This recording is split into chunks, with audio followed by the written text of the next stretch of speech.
제1장 테마의 발견 시간입니다. 오늘도 우리 시장에 정말 수많은 이슈들 쏙쏙 보이고 있는데요. 그 안에서도 내일장에서 바로 공략해 볼 수 있는 테마와 종목만 선별해 오셨습니다. 오늘은 어떤 키워드일지 지금 바로 만나볼게요. 네, 전문가님. 네. 어제도 오늘도 역시 시장을 보면 정책주가 강세인 모습밖에 안 보이는 것 같아요. 네. 그래서 오늘 키워드도 정책주 관련 내용들이 기다리고 있을 것 같은데 네. 오늘 어떤 키워드가 있을까요? 네, 오늘 키워드 가지고 나왔는데 다 정책주예요. 예, 정책주고 최근에 뭐 AI도 약간 잠깐 정책주로 또 엮이면서 움직이고 있고 로봇은 쉬고 있고 그리고 반도체도 쉬고 있고 제약바이오도 쉬고 있는 상황이라서 사실 주도 테마라고 할 수 있을 만한 그런 테마가 없는 상황에서 정책주가 움직이고 있는데 사실 정책주는 매수하기가 굉장히 편해요. 예, 종목이 그렇게 많지가 않습니다. 그래서 되려 지금 같은 시장이 수익 내기 좋은 시장이에요. 왜냐하면 그 종목이 종목이 이렇게 많지가 않고요. 대부분 이제 정책에 엮여 있는 종목들이 이렇게 많지 않다 보니까 종목 선택하는데 그렇게 어려움이 없습니다. 그래서 수익 내기 좀 쉬운 시장이다. 정책만 보면 되니까. 그래서 오늘 보면 이 온실가스 같은 경우는 온실가스 감축 같은 경우는 그 전부터 나오던 이슈예요. 그래서 에코바이오라든가 아니면 뭐 에어라인이라든가 이런 종목들이 그 전부터 움직이기 시작했던 종목이거든요. 그래서 이런 이슈가 만약에 장 전에 떴다라고 했을 때는 그 두 종목 중에 한 종목 들어가면 되겠죠. 오늘 같은 경우는 그 전에도 그랬지만 에코바이오가 대장입니다. 그러면 쉽게 종목을 컨택하는데 어려움이 없다. 그래서 최근에는 정책주만 움직이고 있기 때문에 계속 그쪽 안에서만 좀 보시면 될 것 같아요. 오늘 뭐 아가방 컴퍼니 같은 경우도 뭐 13%까지 상승을 했다가 지금 상승폭을 약간 반납하긴 했는데 저출산 관련 종목이죠. 그 종목 같은 경우도 종목군에서 대장주는 지금 아가방 컴퍼니가 하고 있어요.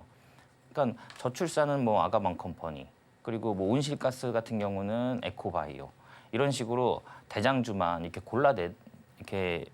고르신 다음에 관심 종목에 넣어놓고 모니터링 하시면 종목 잡기 편하시다. 네, 그렇게 보시면 될 것 같습니다. 오늘 세종 관련된 종목들은 약간 조정이 나오고 있죠. 예, 조정이 나오고 있고 단기간에 굉장히 크게 급등하다 보니까 지금 조정이 나오고 있다. 일단 뭐 석탄 발전을 폐쇄를 한다라는 내용이에요. 석탄 발전을 폐쇄를 하고 미세먼지를 저감을 위해 뭐 일본과 중국과 협력을 하겠다. 이런 내용입니다. 이 관련 종목으로 해서 오늘 급등한 종목이 에어라인이에요. 에코바이오 같은 경우는 이미 상한가를 갔죠. 예, 상한가를 갔기 때문에 뭐 우리가 공략할 수가 없는 상황이니까 에어라인인데 에어라인도 어떻게 보면 상장한 후에 상장했을 때 그 고점을 돌파를 했어요. 네, 요캔들에서 이미.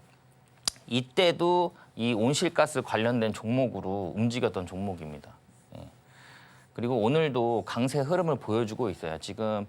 지금은 상승폭을 약간 반납해서 한 12% 정도 상승한 상태인데 지금 최근에 이 고점, 그러니까 이게 어떻게 보면은 최고가죠. 52주 신고가였던 이 영역을 오늘 또 돌파를 해줍니다. 새로운 시세가 나올 수가 있는 상황이고요. 에코바이오가 이미 상한가를 갔기 때문에 이 이슈는 내일까지 좀 이어질 수 있을 것으로 보여집니다. 그래서 오늘도 에어라인 같은 경우는 좀 긍정적으로 볼 수 있다. 저는 그렇게 보고 있어요. 그리고 어떻게 보면은 신고가를 돌파하는 신고가 영역이기 때문에 앞서 말씀드렸던 아가방 컴퍼니도 마찬가지죠.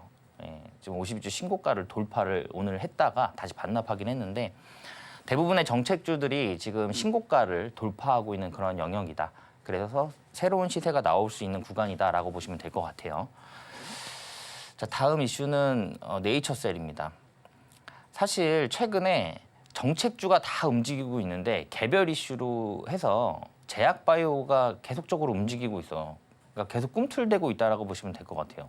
네이처셀도 지금 52주 신고가 오늘 돌파를 했거든요. 이미 상한가를 갔습니다. 상한가를 가긴 했는데 지금 글로벌 그 품목 허가 기준 된다. 그래서 미국 FDA 조인트 스템 최종 임상 승인이 됐습니다. 근데 이 FDA에서 무슨 임상에 대한 승인이 나왔다, 임상 결과가 긍정적으로 나왔다라고 하면은 주가는 폭등해요. 예. 저도 제약바이오를 많이 다루거든요. 예. 그리고 좋아하는 섹터군 중에 하나입니다. 예전에 뭐 수년 전이에요. 수년 전에 제약바이오가 한번 붐이 일었던 적이 있는데 제약바이오는 이런 이슈 나오잖아요. 뭐 임상 성공, 3상 성공 이러면은 그냥 뭐 뒤도 안 돌아보고 가요. 예. 정말로 급등을 해버립니다. 뭐 그런 케이스는 아마 최근에도 많이 보셨을 거예요. 뭐 유한 양행도 있었고요. 뭐 굉장히 많은 이슈가 있었죠. 그래서 어떻게 보면은 제약바이오 같은 경우는 경기 방어주 또 역할도 하기 때문에 식품과 함께 경기 방어주로 접근해 보시면 지금 제약바이오도 괜찮은 그런 상황이다. 이렇게 보시면 될 것 같아요. 자, 그래서 이슈가 나왔을 때 강하게 상승을 해줬어요. 상승을 해줬는데 여기에서 거래 대금이 굉장히 많이 들어왔거든요. 네, 오늘도 1,600억 정도 터졌습니다. 거래량이 여기에서. 이게 근데 상한가예요. 상한가인데 지금 이 앞전에 물량을 다 소화했다라고 보시면 될 것 같아요. 오늘 캔들이. 그래서 어떻게 보면 기대감을 더 가져갈 수 있는 그런 상황이다. 이렇게 보시면 될 것 같아요. 그리고 충분히 FDA 승인이기 때문에 충분히 더 갈 수가 있는 그런 상황인데 이 왜 그러냐면 이 FDA 같은 경우는 미국에서 승인을 하는 겁니다. 근데 이 기준 자체가 글로벌적으로 따졌을 때 이 FDA 승인 기준이 가장 높아요. 글로벌적으로 봤을 때. 그러면 FDA가 승인이 됐다라고 했을 때는 다른 국가들에서도 승인을 받을 확률이 높다. 그래서 시장성이 훨씬 더 크게 확대가 될 수 있는 그런 상황이다.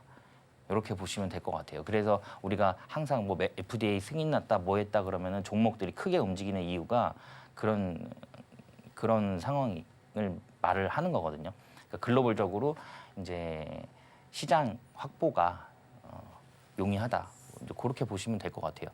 그리고 요 종목 같은 경우도 그 전에 고점이 여기였었는데 지금 이 금액이 33,250원이에요.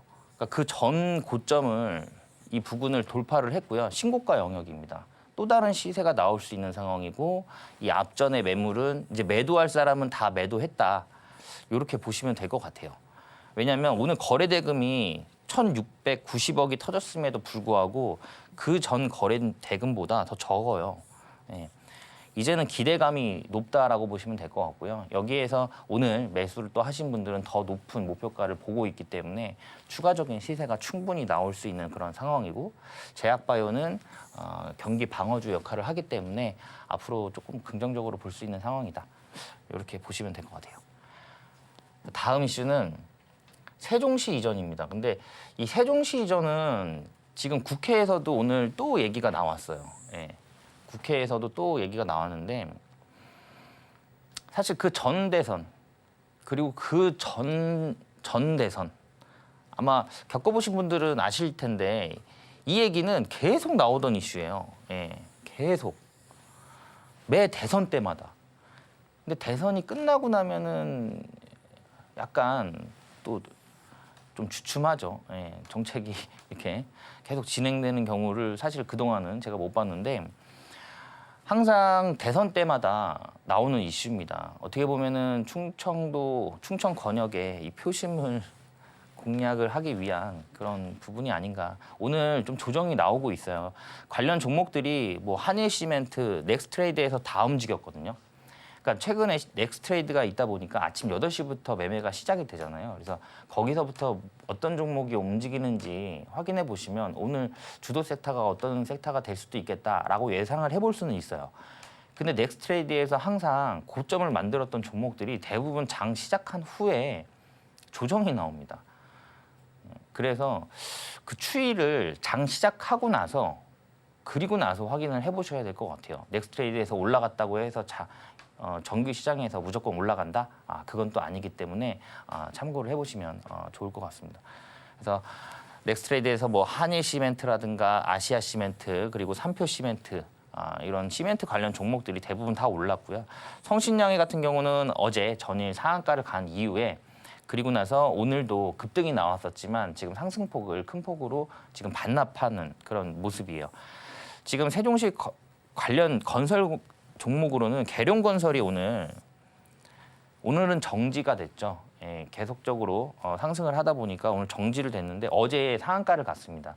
근데 지금 세종시 관련된 종목들이 오늘 다 조정이 나오면서 빠지고 있는 모습을 보여주기 때문에 내일 이 계룡건설이 정지가 풀렸을 때 어떻게 움직일지 확인을 해보면서 세종시 관련된 종목들도 접근을 해보시는 게 좋겠다. 이렇게 말씀드릴 수 있을 것 같아요. 자, 성신양해는 어제 상한가를 간 이후에 상한가를 갔어요. 상한가를 갔는데 오늘 반납을 해주는 모습입니다. 근데 이 성신양해는 제가 어제 히든 종목으로 드렸던 종목이에요. 어제 히든 종목이 성신양해였는데 오늘도 히든 종목 가지고 나왔습니다. 방송 말미에 말씀드릴 거예요. 오픈할 거니까 방송 끝까지 시청 바라겠고요. 앞서 보셨던 그 온실가스 관련된 종목, 온실가스 감축 관련된 종목 에어라인이었죠. 그 에어라인도 제가 지난주에 히든 종목으로 드렸던 종목이에요. 4월 16일 날. 그때 제가 21,550원에 공략해보자, 종가로 공략해보자라고 말씀드렸고 그 이후에 25,000원까지 올라가면서 한 16% 정도 상승했다라고 보시면 될 것 같아요. 오늘 가지고 나온 히든 종목도 정책 관련 종목입니다. 그래서 조만간에 그 종목도 움직일 것으로 보여져요. 그래서 긍정적으로 볼 수 있는 종목이니까 놓치지 않으셨으면 좋겠어요. 다만 성신양해 같은 경우는 조정이 나올 것 같아요. 그러니까 지금 성신양해뿐만이 아니라 대부분의 그 세종시 관련된 종목들이 대부분 다 조정이 나오고 있어요. 계룡건설 같은 경우는 정지가 됐기 때문에 지금 조정이 안 나오고 있는데 다른 종목들은 지금 다 조정이 나오고 분위기가 이미 그렇게 만들어진 상태라 계룡건설이 과연 내일 또 한 번 더 치고 올라갈 수 있을까 그 부분은 사실 의문이죠. 그래서 내일 좀 시장을 좀 지켜보면서 대응을 해야겠다라는 부분이고 제가 앞서 말씀드렸듯이 계속 요즘 변동성이 정말로 너무 커요. 너무 진짜 말도 안 되는 변동성이 나오고 있습니다. 제가 이런 변동성을 보기도 사실 쉽지가 않거든요. 근데 최근에 이런 변동성이 너무 많이 나와요.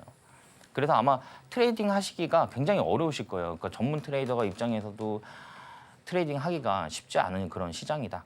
이렇게 보시면 될 것 같아요.